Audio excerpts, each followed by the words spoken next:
A paz do Senhor, amada igreja, estamos aqui mais um dia para nós fazermos o nosso estudo do dominical da Palavra de Deus. E o tema que trouxemos hoje é sobre o Ministério Sicar.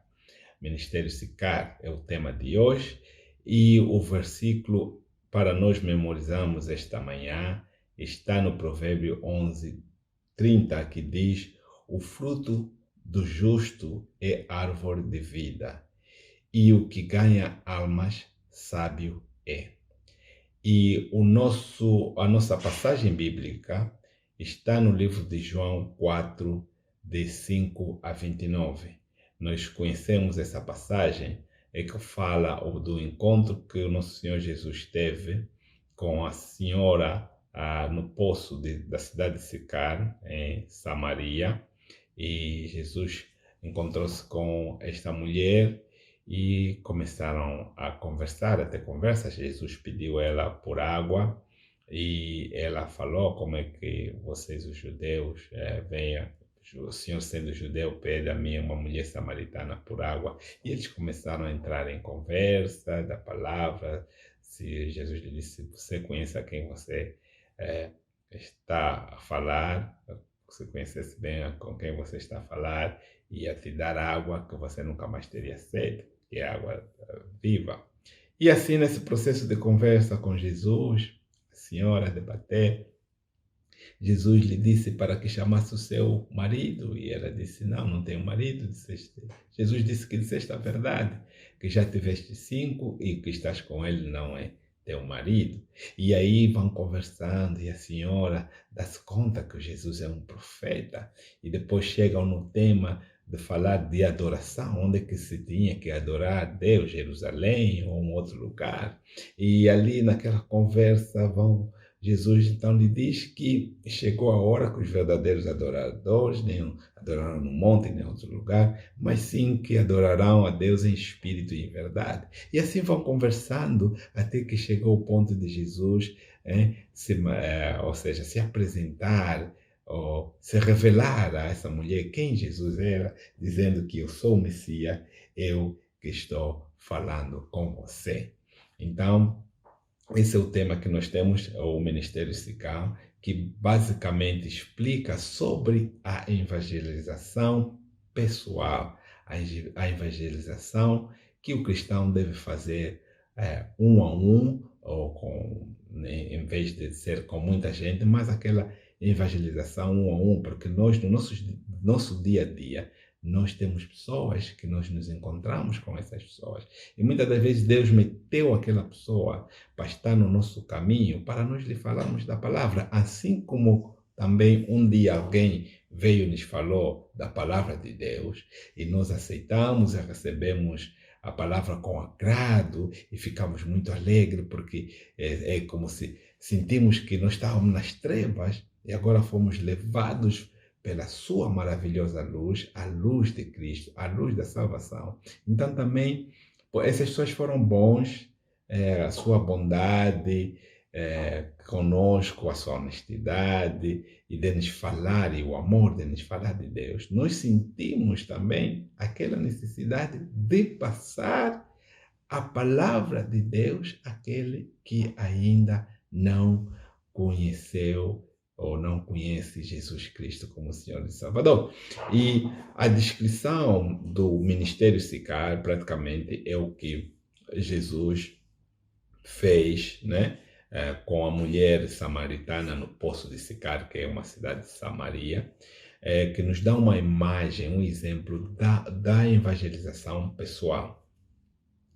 Então, isso deve ser, como já disse, né, uma tentativa possível da parte do cristão para com as outras pessoas, e através da palavra de Deus nós reconhecemos aquela pessoa que está perdida e que é culpada pelo pecado e que precisa de um Salvador, como diz no Romanos 3:23, que todos pecaram e estão destituídos da glória de Deus, né?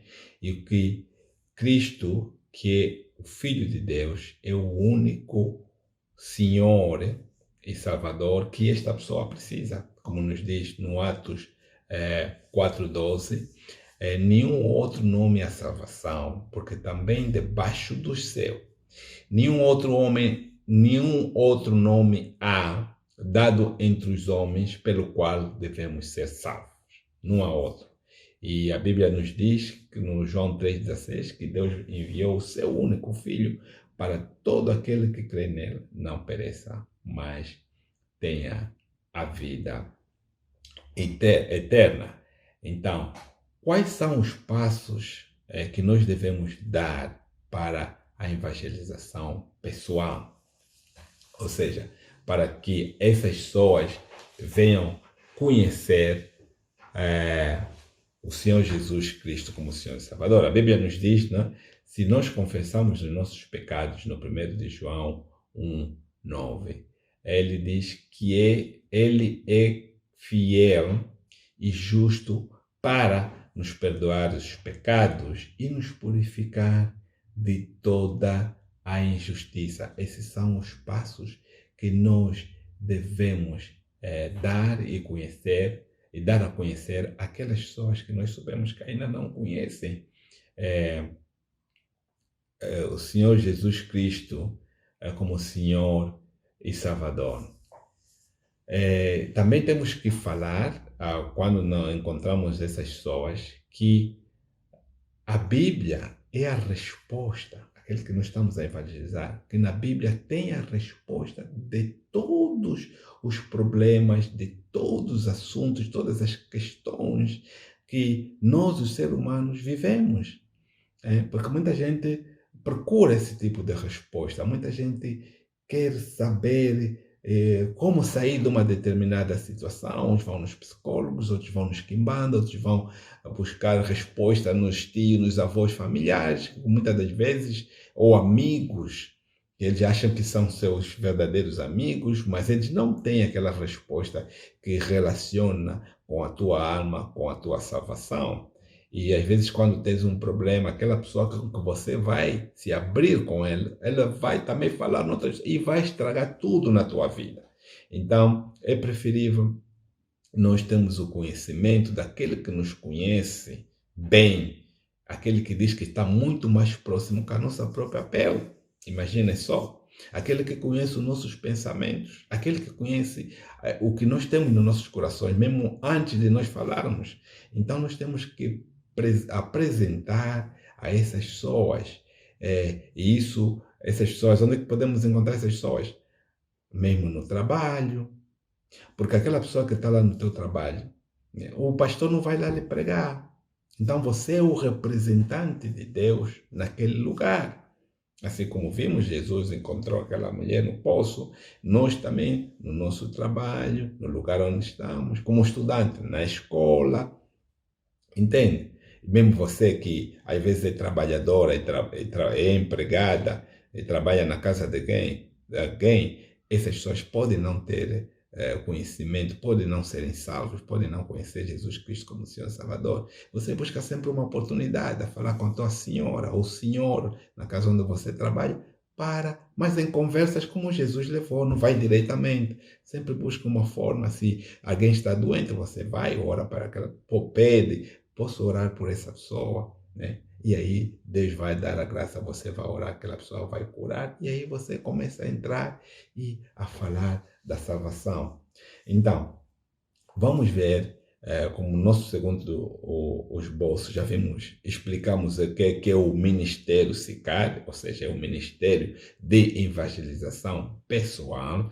Em minha vida eu tive vários exemplos, quando estava na universidade, né? Eu aqui já em Inglaterra, quando estava a fazer o mestrado, muitas das vezes quando estou a estudar com alguém, uma das coisas que é muito importante, e falo por um exemplo prático, quando tu acordares de manhã, peça a Deus, diz: Deus, dê-me alguém para eu evangelizar e falar de Jesus. Faça essa oração. Deus é fiel, Deus sempre cumpre. Eu me recordo uma vez quando eu fiz essa oração, fazia muito essa oração, até agora tenho feito, mas às vezes a pessoa esquece por causa do corre-corre dia a dia. Mas é bom, meus irmãos, fazermos essa oração todos os dias, dizer: Deus, dê-me alguém para eu evangelizar hoje, em nome de Jesus. Assim, bem simples. E vai ver que Deus é fiel. Vai te meter alguém no caminho.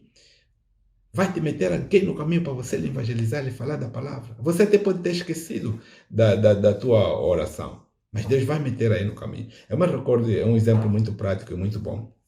Quando eu estava lá a estudar na Universidade de Cranfield, em Londres, e havia um dos alunos lá na turma que ele fazia-se de... Falava a todo mundo que era rico, ele pertence a esses lugares, esses países árabes, que são ricos em petróleo, e ele dizia que a família dele, os tios, tinham uma plataforma perforadora, que nós falamos rig, e que ele era muito rico, não sei o quê. Esse rapaz, todo mundo já conhecia, ele chegava tarde nas aulas, não trazia caderno, não trazia lápis nem nada, ficava pedindo às pessoas, e era um pouco assim, meio arrogante, confusionista.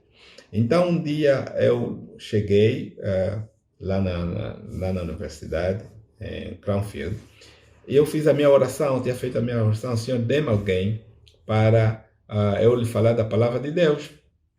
E cheguei, estava assim, eram uns dias, porque eu ia só uns dias para fazer, pegava, fazer os estudos do módulo, e depois ia uns dias para ir fazer o exame.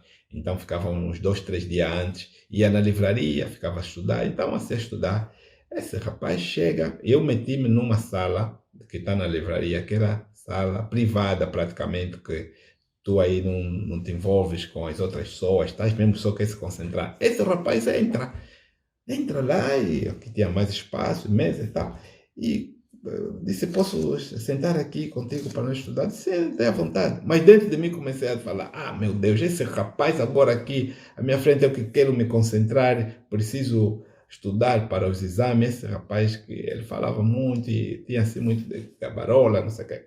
Agora esse rapaz veio aqui e Deus me meteu no coração: então você não pediu alguém para lhe falar de Cristo? E normalmente essas pessoas são de origem muçulmana, não creem nada em Cristo, não sei o que. Ele diz: meu Deus. Para encurtar a história, ficamos a estudar até lá bastante, saímos daí, fomos comer num restaurante chinês. Ele começou a me abrir da vida dele, que estava muito preocupado, não sabia o que ia fazer. Começou a me falar coisa que ninguém mais sabia. Todo mundo sabia que esse homem não tem preocupação, que ele já é milionário, os tios têm rico. Começou a me falar que estou muito preocupado. A se abrir a mim, tipo alguém que vai num pastor. Eu comecei a escutar, fomos aí naquele restaurante chinês, ficamos lá, todo mundo terminou, foi-se embora. Nós só ficamos nós dois no restaurante. Saímos dali, pegamos a conta, me acompanhou, foi no hotel, porque ali é tudo próximo. Foi lá no hotel onde eu estava. E eu, naquele dia, eu sempre levava a minha Bíblia. Chegamos lá embaixo do hotel, na zona do restaurante. Ele começou a falar, continuou a falar. E quando ele falou, se desabafou de tudo, que andava com medo, afinal, tinha medo do futuro, o que ia acontecer. Eu ali lhe abri a Bíblia. Ele falei: está a ver como é que eu estou? Eu não tenho medo do amanhã, não tenho medo do futuro. Comecei a lhe falar de Deus, comecei a lhe falar de Jesus, lhe abri a Bíblia, ouvi o semblante daquele rapaz a mudar. Irmãos, parece incrível. Ele recebeu Jesus Cristo como Senhor Salvador naquele momento. Um rapaz que eu pensava que era a última pessoa que ia vir na minha cabeça que eu ia lhe falar de Jesus. Porque acha que já tem toda a riqueza, a família é rica, que não sei o que, mas tem problema. Mas ainda quando você faz a oração, aleluia, e peça a Deus assim mesmo, e eu tenho, sempre que eu faço isso, Deus me envia alguém para lhe falar de Jesus. Então, a colheita está pronta, mas poucos ceifadores. Então temos que fazer essa oração. O Senhor vai mandar pessoas, o Senhor vai nos dar a palavra que nós temos que falar, o momento. Aquele momento foi maravilhoso. Tive vários exemplos, mas o exemplo que eu tenho, que um dos melhores foi esse. Então, mas o Senhor continua a operar. Então vamos fazer isso. Esse é que é o ministério sicário, o ministério de Jesus com a mulher lá no poço de Samaria. Temos que fazer isso. Uma alma a cada vez. Uma alma a cada vez. Imagina todos os dias se nós ganhamos uma alma. É muito. No ano temos 365 dias, almas que nós vamos ganhar. Então, vamos agora ver a importância e requisitos do evangelismo pessoal. O evangelismo pessoal é importante pelas seguintes razões. Ela é suportada pela Bíblia, tanto em seus preceitos, né? Porque o Salmos 19:7 diz que a lei do Senhor é perfeita e refrigera a alma, e é o testemunho do Senhor é fiel e dá sabedoria aos simples, né? Então, esta é a palavra do Senhor que a importância e requisitos. E também, e não só que é suportada para a Bíblia, temos exemplos também do Senhor Jesus, que tanto no... Não, temos o exemplo, me perdoem, no João 1:45 a 46, quando Filipe achou Natanael e disse-lhe: havemos achado aquele de quem Moisés escreveu na lei e de quem escreveram os profetas, Jesus de Nazaré, filho de José. Então, também é o desejo de Deus, por isso que ele enviou o seu único filho. Vimos em João 3,16. E Cristo também provou isso, sendo um exemplo. Cristo evangelizando e também dando comando, como vimos no Marcos 3,14, que ele nomeou os 12 para que estivessem com ele e que mandasse os 12 a pregar o evangelho. Então, e vimos também que a igreja primitiva fez isso, ou fazia isso. Vimos no Atos 8:27 a 35, né, a história do Filipe e o eunuco etíope que estava a ler a escritura e ele não percebia, e Filipe de repente apareceu ali, ele explicou. Então, também a igreja na atualidade precisa de continuar a fazer isso, como Romanos 10:14, gosto muito dessa escritura, Romanos 10:14, que diz: como, pois, invocarão aquele em quem não creram? E como crerão naquele que não ouviram? E como ouvirão? Como ouvirão se não há quem pregue? E como pregarão se não forem enviados? Como está escrito: quão formosos os pés daquele que anuncia a paz, dos que anunciam coisas boas. Isso é que nós temos que fazer como filhos de Deus. Estamos a falar agora, amém, da importância e os requisitos de nós termos o ministério ministério sicar. A Bíblia descreve que os ganhadores de almas como pessoas sábias. Então aí já tem o segredo de ser sábio. Muita gente diz: Deus me dá sabedoria, Deus, eu preciso da sabedoria, ora, mas Deus está te dizer: olha, aquele que ganha almas, sábio é. Então vai lá fora e ganha almas, meu irmão. Ora, Deus me diz: Senhor, me dê alguém para eu pregar do Evangelho. Amém. Amém. Porque Deus valoriza as almas. Marcos 8:36 diz: pois que aproveitaria ao homem ganhar todo o mundo e perder a sua alma? E o que ele pode dar para resgatar a sua alma? O que você pode dar para resgatar a tua alma? Riquezas, filhos, filhas, o mundo inteiro. Quando você perder a tua alma, não há bilhões nem milhões que podem resgatar a tua alma. O que você vai ganhar neste mundo atrás das coisas e perder a tua alma em troca da tua alma? Então, isso é para que, meus irmãos, tenhamos a dimensão da importância que Deus põe nas almas. É muito importante. Nada é tão importante nessa vida que nós ganhamos almas. Por quê? Porque a realidade da eternidade, ou seja, é uma coisa que nos diz, né? Temos a realidade da eternidade que nos fala no Mateus 13, 41 a 43, que Deus diz, mandará o Filho do Homem, escutem isso, mandará o Filho do Homem e seus anjos, e eles colherão do seu reino tudo o que causa escândalo e os que cometem iniquidade. Tudo vão ser recolhidos. E vão fazer o que com aquilo? Vão lhes lançar na fornalha de fogo. Ali haverá prantos e ranger de dentes. Então o justo, o que vai acontecer com o justo? Os justos resplandecerão como o sol no reino do seu Pai. Quem tem ouvido para ouvir, quem tem ouvidos para ouvir, que ouça. Então, como o tempo é curto, nós sabemos que a vida é uma só, é curta e passa rápido, Deus honra aquela pessoa que trabalha no Evangelho. Isso está no Lucas 10, 17, 18. E disseram, voltaram os 70 que Deus mandou para pregar o Evangelho com alegria, dizendo, pelo teu nome, até os demônios se nos sujeitam. E Jesus disse-lhe, eu vi a Satanás como um raio cair do céu. Jesus está nos dar, meu irmão, esse poder no seu nome, para nós pregarmos o Evangelho. O que é que são demônios? Jesus disse, olha, no Marcos 16, de 15 a 18, ida todo mundo pregar o Evangelho. Aquele que crê que será salvo, aquele que não crê já é condenado. Ele disse, em meu nome. A primeira coisa que Jesus diz, podem ler, meus irmãos, a primeira coisa que Jesus diz, em meu nome expulsarão demônios. Então há muitos demoniados aí, há muita gente que está endemoniada com fato e gravata, estão aí, né? Estão cheios de demônios.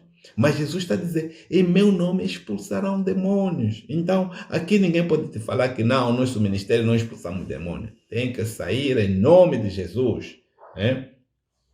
Aqui vimos no Lucas 10, 17, 18, ele vai falar, Senhor, pelo teu nome, até os demônios se nos sujeitam. Então, o nome de Jesus tem poder. E você, meu irmão cristão, você carrega o nome de Jesus. Carrega o nome de Jesus. Então, vai com essa força. Eu digo mais uma vez, temos que orar, pedir a Deus, Senhor, nos dá a alma. E ele disse, o Espírito de Deus que habita em nós, o Espírito de Deus que está em nós, que é o nosso Espírito, o Espírito de Deus. Porque nós, Jesus disse, eu e o Pai viremos e habitaremos em ti. Somos um, assim que seremos um contigo, seremos um. Então é o Espírito de Deus que habita em nós, irmãos. Não tenhamos medo. Agora vamos ver quais são os requisitos, para nós fazermos esse trabalho. Os requisitos, número 1, temos que estar seguro da própria salvação, João 1,12. Mas todos quantos o receberam, deu-lhes o poder de serem feitos filhos de Deus, aos que creem no seu nome. Nós temos que estar seguros que somos salvos. E também que esta salvação, que somos salvos, que deve estar baseado na palavra de Deus. Número 2, os ganhadores de almas devem demonstrar o amor genuíno a Cristo através da obediência absoluta aos seus mandamentos, como João 14, 15, 23 e 25 nos diz, se alguém me ama, guardará a minha palavra, e meu Pai o amará, e viremos para ele, e faremos nele morada. Por isso que eu estou a dizer, o Espírito que está a ti como cristão, é o Espírito Santo, o Espírito de Deus, porque você, com Jesus e o Pai são um. Não tem porque meu espírito me diz, não, é o Espírito de Deus. Você nasceu de novo. A Bíblia diz que as coisas velhas passaram, as coisas velhas já passaram, e eis que tudo se fez novo. Amém? Então, número 3, requisito número 3, deve ter um conhecimento adequado da palavra de Deus, porque a palavra de Deus é viva, eficaz e mais penetrante do que qualquer espada de 2 gumes, e penetra até a divisão da alma e do espírito e das juntas e médulas, e apta para discernir os pensamentos e intenções do coração. Então, aí a grande importância de nós termos o conhecimento adequado da palavra de Deus. Também temos que ter uma vida cheia do Espírito e santidade, temos que ter coragem, força, sabedoria divina e sermos guiados pelo Espírito de Deus. Então, como conclusão, o ministério SICAR é um ministério da reconciliação que todo cristão, toda pessoa nascida de novo deve estar envolvida.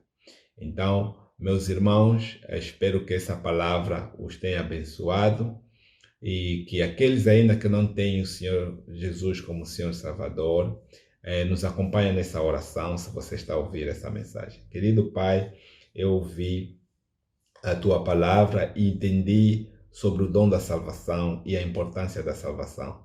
Pai, eu quero fazer do Senhor Jesus Cristo, esta manhã, o meu único Senhor e Salvador. É aquele que perdoa os meus pecados, é aquele que vai fazer com que eu tenha uma nova vida, que tudo se fez novo e as coisas velhas passaram.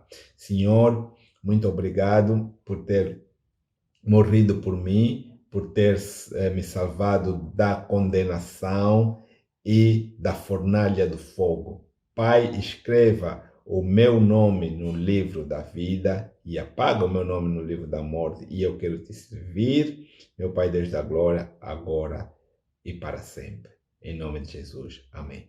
Meu irmão, se você fez essa oração, então as nossas informações da nossa igreja, da cidade, aqui em Luanda, estarão aí no ecrã, e contate esses números e por aí vamos te guiar os próximos passos que você deve fazer.